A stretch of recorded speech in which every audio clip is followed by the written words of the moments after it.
Siapa yang sayang Allah, perbanyakkan la ilaha illallah. Siapa yang sayang Nabi, perbanyakkan Allahumma salli ala Sayyidina Muhammad. Siapa yang sayang diri sendiri, perbanyakkan astaghfirullahalazim.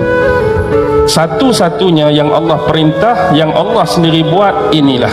Allah suruh kita semayang, Allah tak semayang. Allah suruh kita puasa, Allah tak puasa. Allah suruh kita zakat, Allah tak zakat. Allah suruh kita haji, Allah tak haji. Tapi ini Allah suruh kita selawat, Allah sendiri pun selawat.